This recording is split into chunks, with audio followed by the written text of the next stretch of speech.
মসজিদে ভিডিও করা কি জায়েজ আছে? প্রশ্ন আছে না নাই? আছে, এটা জানানো দরকার। আসলে হাদিসে যে আসছে যে এই ঘরে ছবি, কুকুর বা জীবজন্তুর ছবি থাকে, সেই ঘরে রহমতের ফেরেশতা প্রবেশ করে না। ছবি অঙ্কনকারীর প্রতি আল্লাহর লানত, আল্লাহ নবী বলেছেন। ছবি, এখন এটা নিয়ে অনেক গবেষণা চলেছে এক সময়। ছবি কাকে বলে?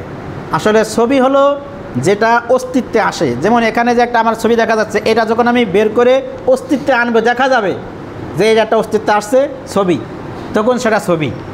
এখন এর ভিতরে যেটা ভিডিও হচ্ছে, এটা হলো একটা ছায়া। আয়নার মধ্যে আমার ছায়া দেখা যায় না? বলেন, ওইটা কি ছবি না ছায়া? আমি চলে গেলাম তো শেষ। এখান থেকে সরে যাবো, দেখবেন এর ভিতরে আর ছবি নেই। মোবাইল ভাঙে টুকরো টুকরোর মধ্যে কি ছবি পাওয়া যাবে? তাহলে এটা ছবি না, এটা একটা ছায়া। এই ছায়াকে সংরক্ষণ করা এটা বৈধ আছে। যখন এটাকে আমি ছবিতে রূপান্তর করব, নবী কোনগুলো দেখে বলেছিলেন? ওই ছবি দেখেছিলেন, মূর্তি দেখে, সেইগুলো দেখে বলেছিলেন।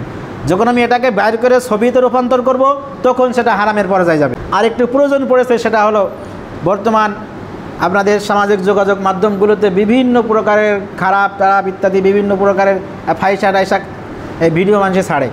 এর মাধ্যমে হয় কি, আপনার এখন প্রত্যেক হাতে মোবাইল আছে, যখনই ঢুকবেন কি চলে যাবে, খারাপ কিছু আসবে, মাঝে মধ্যে ভালোটা আসে। কেন? ওই ভালোগুলো যদি না ছাড়তো, তখন আপনারা কী করতেন? ওই খারাপটাই দেখতে হতো। সেই জন্য ওলামা একরাম ঐক্যমত হয়েছেন যে এই ছায়া, যেটা ছবি না এখনও, এটা ভালো ভালো জিনিসগুলো, ইসলামের মেসেজগুলো, কোরআন হাদিসের বক্তব্যগুলো এভাবে দেওয়া হয়, তাহলে এটা যখন অধিকারে হবে, তখন হবে কি, ওই খারাপ ভিডিওগুলোর ভিড় কমতে থাকবে, এটা বাড়তে থাকবে, এগুলো মানুষ দেখবে। তখন হবে কি, আস্তে আস্তে অন্তত কিছু খারাপ জিনিসটা আমার থেকে দূর হলো। সেই কারণে ওলামা একরাম জায়েজ বলেছেন। সেই কারণে করা। এটা যখন অস্তিত্ব নেব ছবিতে, তখন গুনাহ হবে।